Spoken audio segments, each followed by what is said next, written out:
Hey, good morning, champions.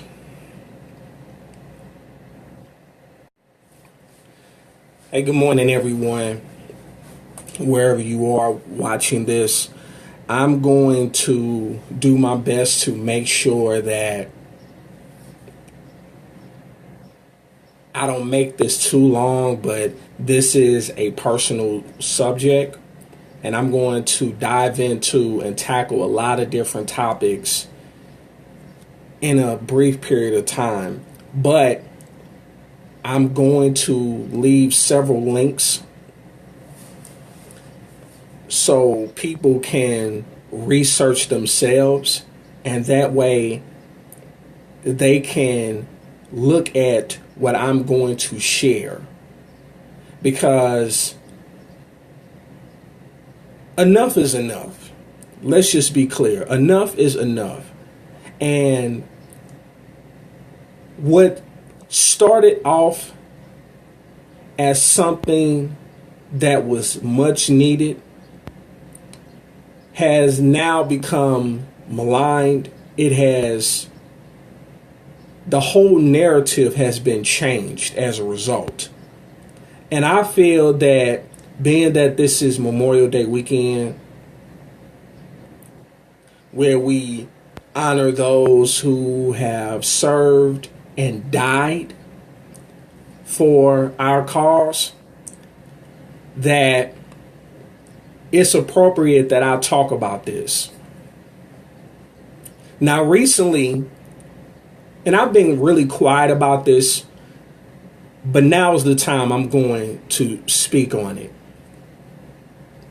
And I encourage you all to share this video everywhere. Many people are not going to like it. Many people are going to love it. At this point, I really, really don't care. Having said all that, for those who don't know, recently the NFL has ruled that their players must stand for the national anthem. And when they made that ruling, it has ultimately highlighted the hypocrisy of not only the NFL, but in America in general. And I'm going to break this down as far as what started as a peaceful protest by former 49ers quarterback Colin Kaepernick has turned into a circus. And as a result, we're really seeing what black folks in America has really always known about America in general. It's just really being highlighted by the NFL, really thanks to the celebrity in chief of all people. The celebrity in chief is a smart dummy. And I'm going to break down what that means. So let's dive in. First of all, the NFL, I believe, is going to lose a lot of money over the next year or so. They're going to lose a lot of viewership, as it's already been reported ad nauseum last season that viewership was down based on prior years. It was down. And I can tell you this, I did not watch an NFL football game, and football is my favorite sport, has always been my favorite sport to watch. But there are some things that are more important. I have no intention, and I will not, even though I am a Pittsburgh Steelers fan, I am not watching any football games this season, this coming season, just like I didn't watch any football games last season. And when the Super Bowl was going on, when the Philadelphia Eagles beat the New England Patriots, I was literally more focused on making money than sitting down watching the Super Bowl. And that was the first time that I had not watched the Super Bowl. I will not be watching the Super Bowl this coming season either.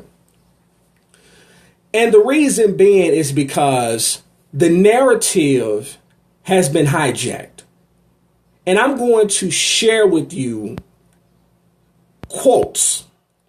I'm not spitting opinions. I'm sharing with you facts of what started out as a peaceful protest as to why Colin Kaepernick sat and then kneeled for during the national anthem, because that has completely been lost, is completely being glossed over.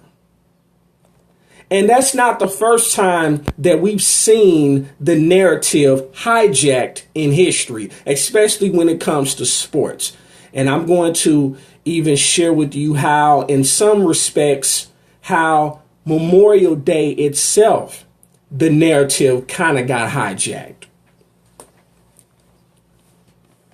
This is why Colin Kaepernick sat during the national anthem back in 2016, back during the preseason of 2016, and ultimately why he began to start kneeling.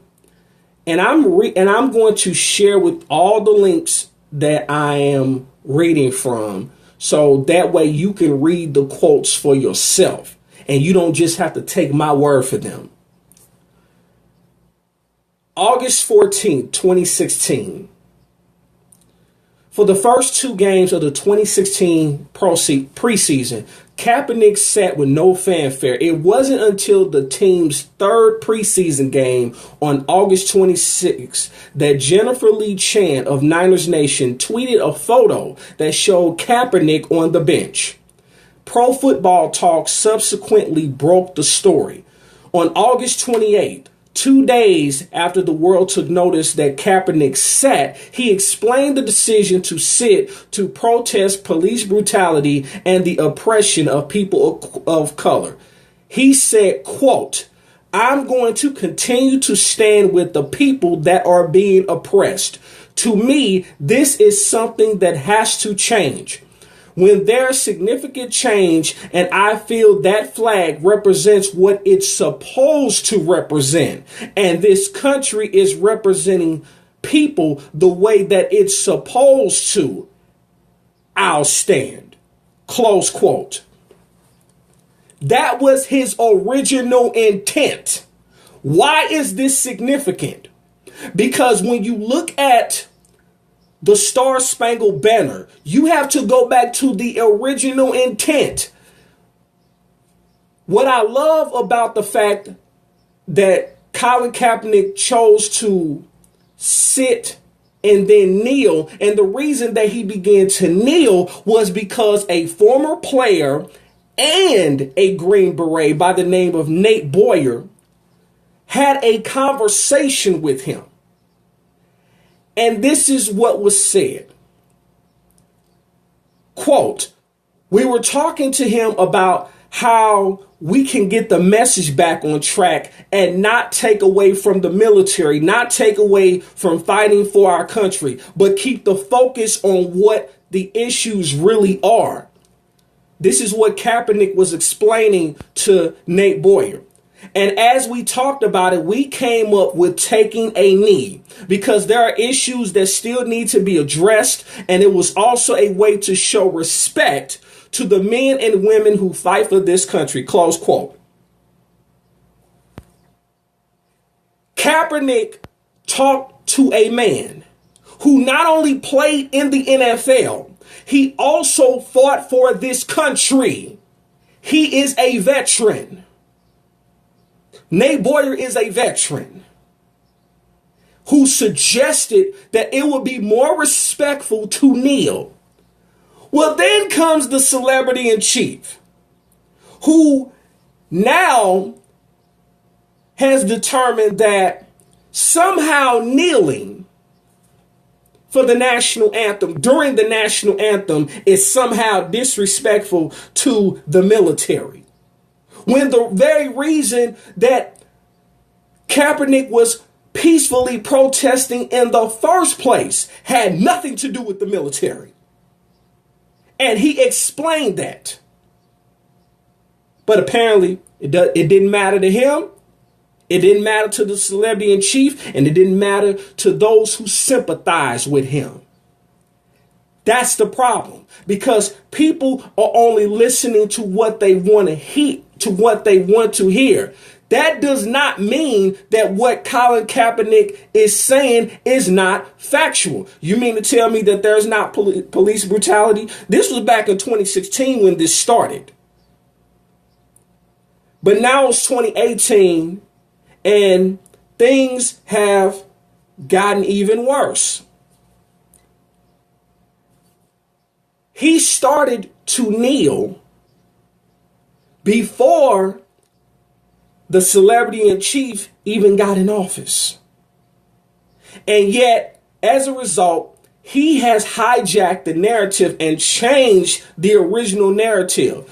Why did I bring up the Star Spangled Banner? Because what Colin Kaepernick did was bring attention to something that even I never knew growing up in America, singing the national anthem a couple times. I never knew about that third verse in the national anthem. And again, you have to go back to the original intent. And for those who don't know what I'm referring to what that third stanza of the national anthem. And it says, quote, "No refuge could save the hireling and the slave from the terror of flight or the gloom of the grave." Who are slaves in this country? Black folks. The slaves that Francis Scott Key, who was the original writer of the Star Spangled Banner, were referring to were people that look like me. But that part has never been sung. I never heard it in school. I've never heard anybody sing that part, because had we heard that as a child, we would feel a certain type of way about the Star Spangled Banner that we feel now.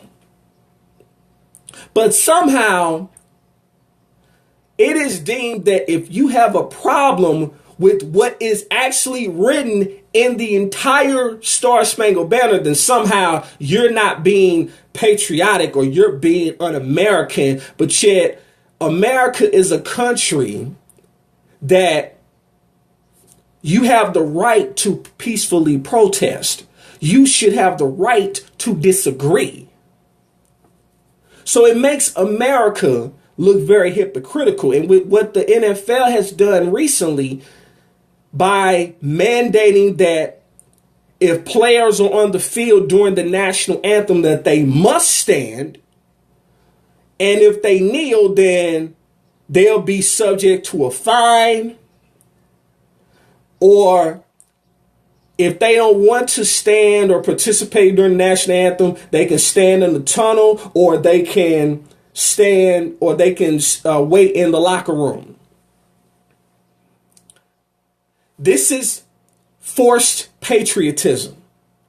This is paid patriotism. And it's kind of ironic because we supposedly live in a country that gives us freedom of speech, freedom of the press, freedom of religion.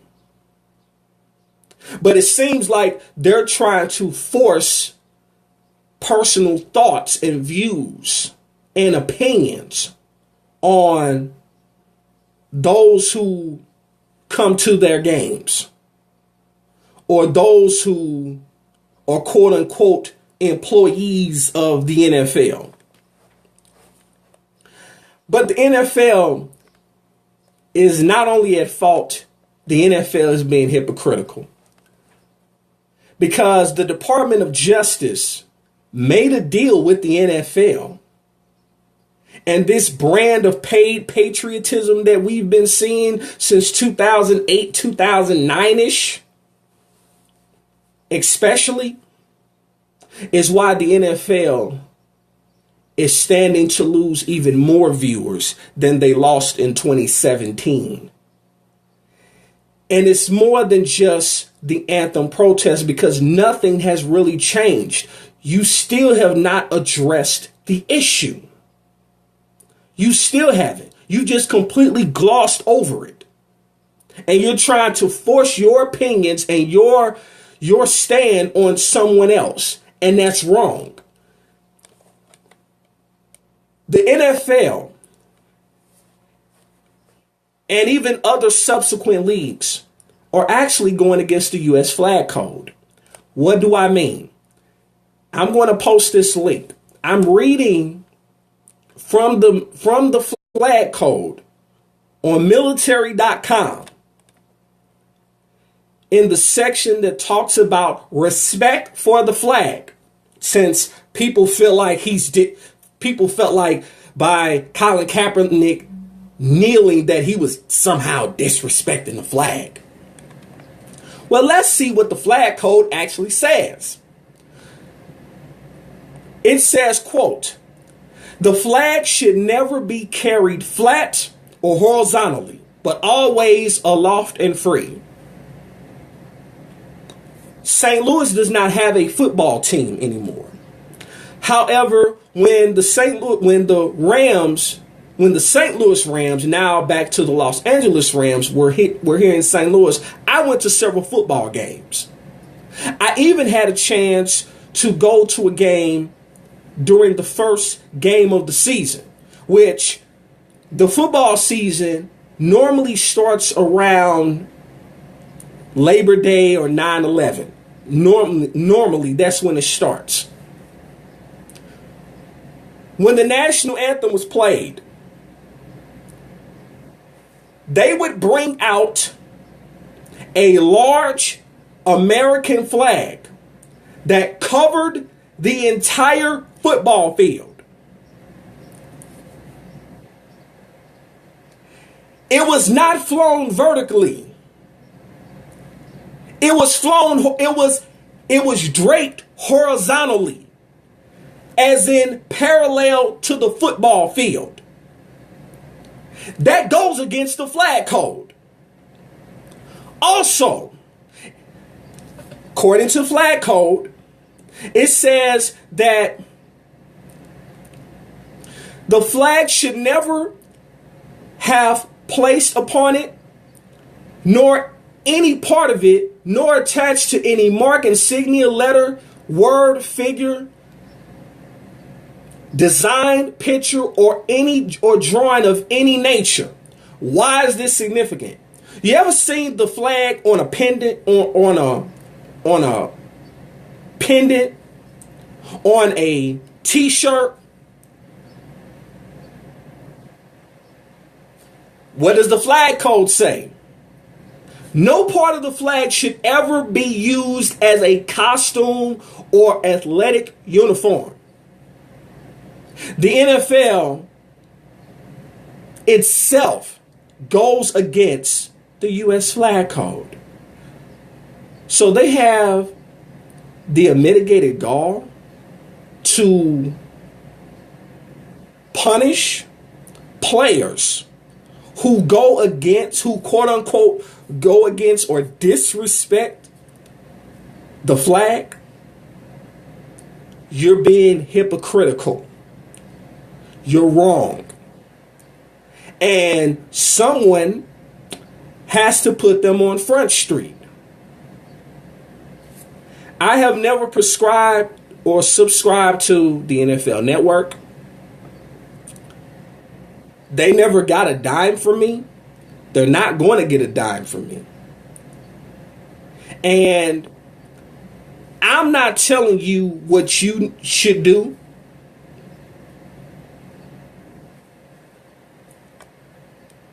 But even as I've looked at the flag code, there are many things that it says in the flag code, and I'll put the link in the description, where it says that it should.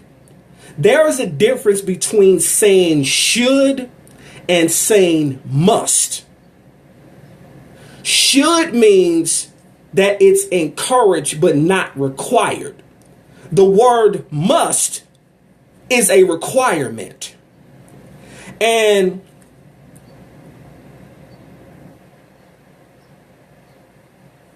up until recently, the NFL never mandated that players must stand for the national anthem. They said that they should, or it's encouraged, even in their own bylaws. Why is this important? Because of this issue, because football is so popular in America, it's the number one sport in America.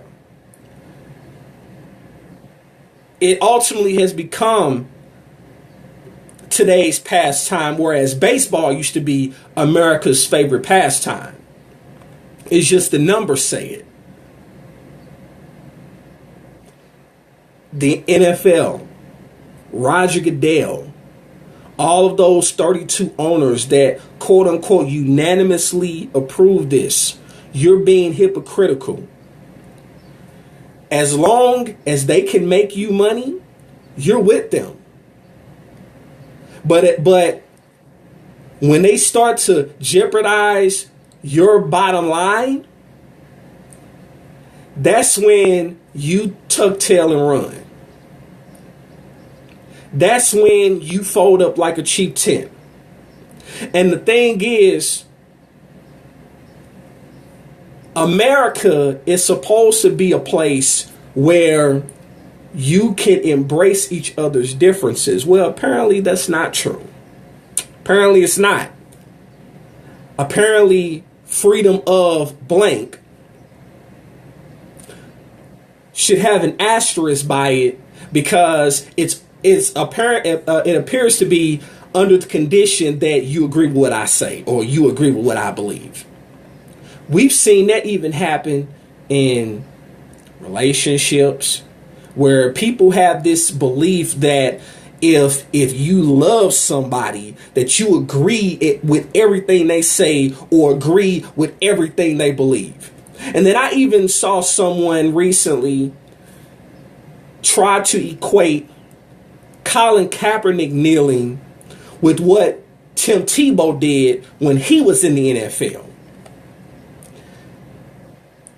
And that's a false equivalency. I'm just going to be honest. Now, I agree with Colin Kaepernick kneeling. I agree with him because he had the right to kneel. He was not protesting in anger. I mean, not necessarily in anger. He had a peaceful protest, but yet now he's being blackballed from the NFL.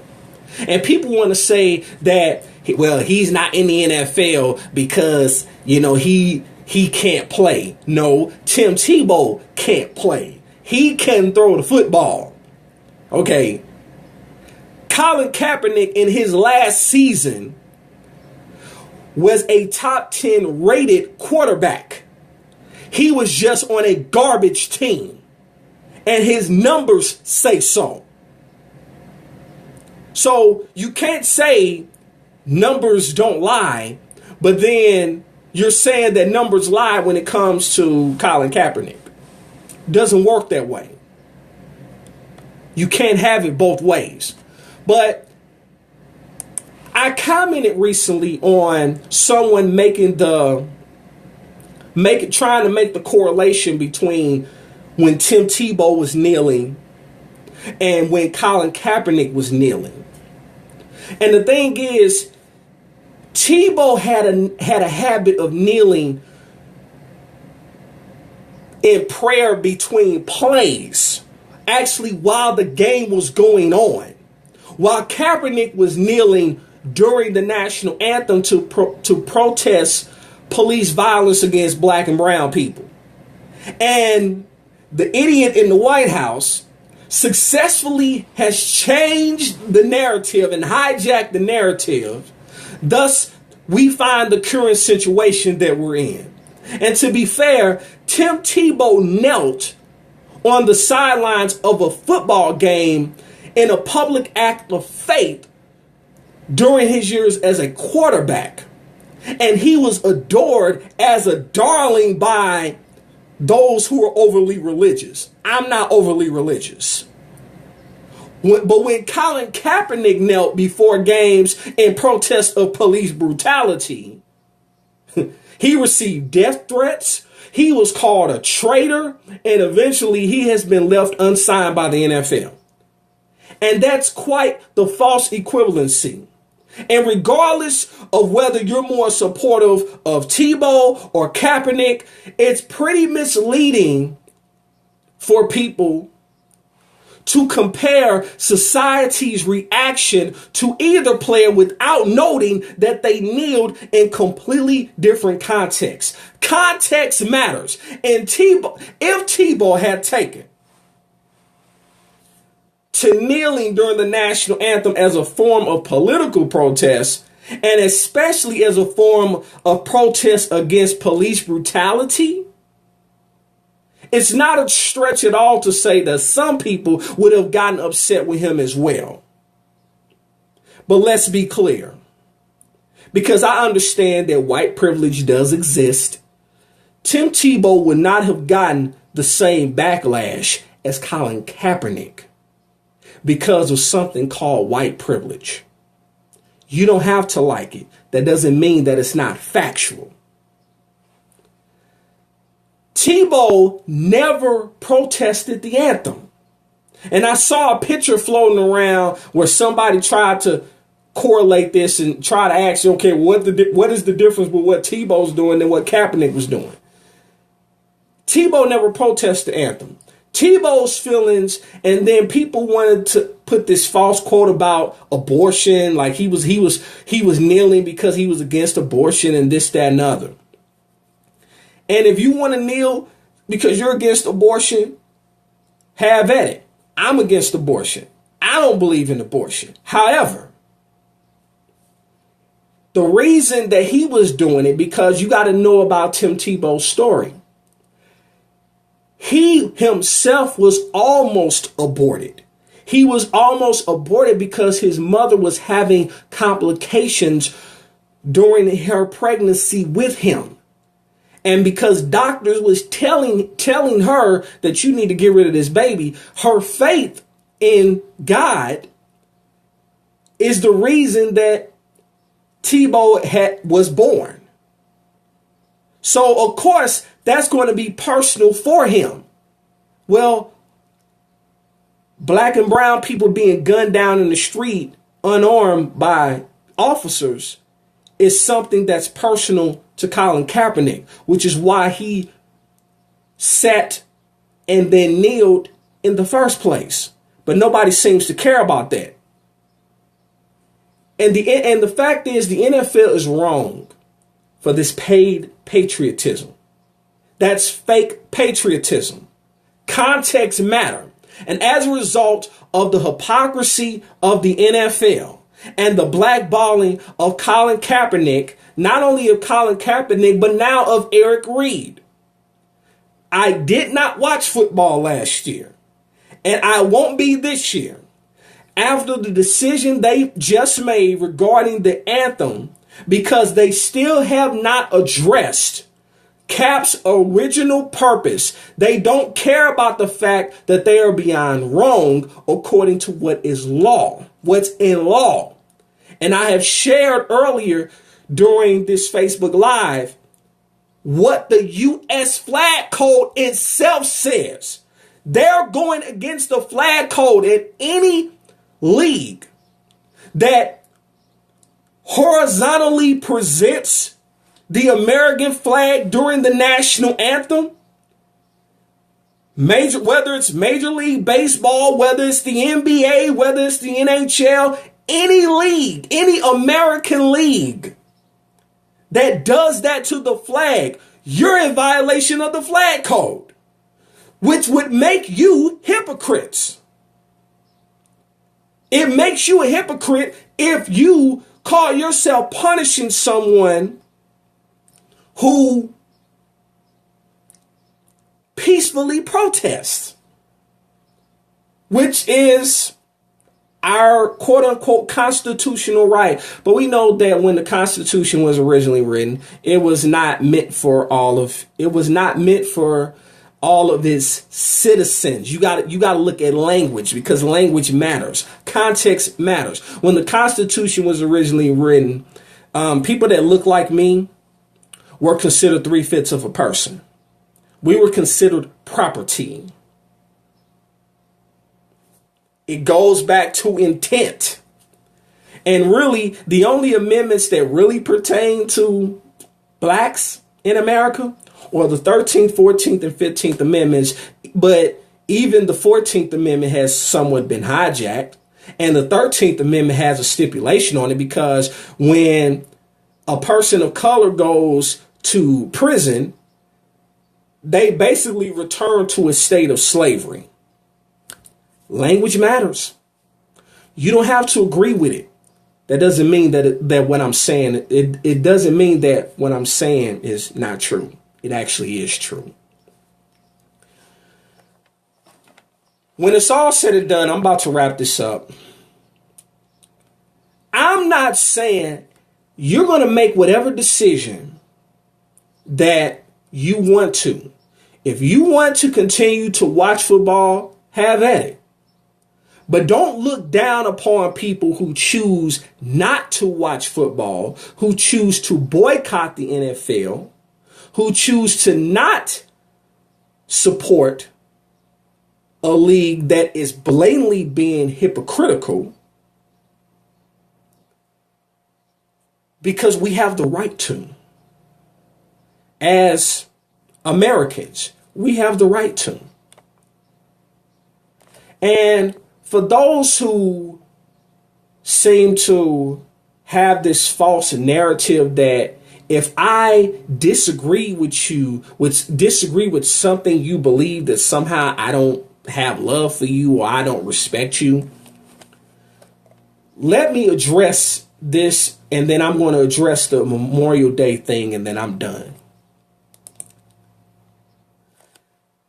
This generation is amazing to me, because it appears to me that if you have a difference of opinion nowadays, you're qualified as being a hater. Or if you show feelings towards someone, especially like in a romantic nature, then especially as a man, if I show feelings towards someone, then I'm considered weak. Or if you are someone who gets a lot of likes on social media, then you're considered a person of value. Or if you give someone a compliment or send them an encouraging text to someone of the opposite sex, then somehow this narrative is being painted that you're considered thirsty, where it seems like loyalty doesn't mean a damn thing anymore, which is crazy. That somehow being a side chick nowadays is an accomplishment. That somehow if you are Instagram famous, then that means that you have become a celebrity. Or that a friend means that somehow you agree with every little thing that someone else believes. That's not a friend. That's not a friend. A friend is someone who, if they truly know you, then they should be able to go to you personally and have a conversation. But see, what I'm seeing is, and I've experienced this in my own life, and yeah, so this whole thing is really personal for me, is that people will rather go off of something that they heard without doing any research for themselves and completely disavow that person as if they don't know that person, as if they don't want absolutely nothing to do with that person. I guarantee you, someone who actually takes the time to watch this recording, I guarantee you my friends list is going to drop. I really don't care. I realize that my YouTube subscribers are going to decrease. I don't care. because it does not take away from the fact that what I'm saying is valid, it's factual, and I backed it up with facts. Facts trump beliefs. But in this day and age, it seems like belief seems to trump facts. No, it don't. Maybe in some other people's minds it do. It don't. It don't. Which brings me to Memorial Day. Memorial Day, yes, it is a time where we should celebrate those who have given their lives. And the point that I'm making is that love does not mean you agree or believe with everything a person believes. And a sounding board does not and should not make you a doormat. Real love requires an open mind. Know when to stand up and fight. Know when to speak up and constructively critique. And then know when to shut up and listen. Respect the differences, even if you don't agree, yet respect yourself ultimately. And when you cannot respect the differences of someone, it shows you to be immature. And if you want to know what are some signs of being mature, you forgive more. You respect differences. You don't force things. You don't force love. You accept heartaches. You don't judge easily. Small talks no longer excite you. You become more open-minded. You sometimes prefer to be silent than engage and then to engage in a nonsense fight, because you realize that your happiness does not depend on people, but on what's on the inside. And the thing about it is this: when it comes to this thing about Memorial Day, do you realize that people that look like me actually started Memorial Day in this country? How do I know this? Memorial Day, and you can research this, Memorial Day started as Decoration Day in the immediate aftermath of the Civil War. It was a tradition that was initiated by former slaves to celebrate emancipation and to commemorate those who died for the cause. For that cause. The first Memorial Day was in Charleston, South Carolina. Black folks in America invented Memorial Day. So to all who have fallen in the fight for freedom, justice, and equality that still has not come, and personally, I don't feel that it is going to come, I say thank you. And that's really the only reason that you really can't say happy Memorial Day, because really there's nothing really happy about Memorial Day. I mean, you're celebrating the dead. You're celebrating those that basically laid their life down for a country that would if they had it their way, many people that still look like me would still be in chains. You know, so I wanted to share that. I hope that it was of value to you. If you got value from it, feel free to like, comment, and share this. I want to hear your thoughts, because I did share a lot of information, but I am someone that believes in researching, and I don't talk unless I have something to say. And if you've been following me, I've been real quiet lately because my spirit has been disturbed, and I've seen a lot of hypocrisy when it comes to a lot of people that have huge followings and this, that, and the other. And even if it means I have to go against the grain, even if I am a majority of one, so be it. Don't care. I've kind of gotten used to being alone or standing alone. But I would rather be hated for who I am than be respected for something I'm not. With that being said, it's yours truly, Arian Tyson. Thank you so much for tuning in. I look forward to the dialogue. I look forward to hearing your thoughts, and I'll talk to you later. Peace.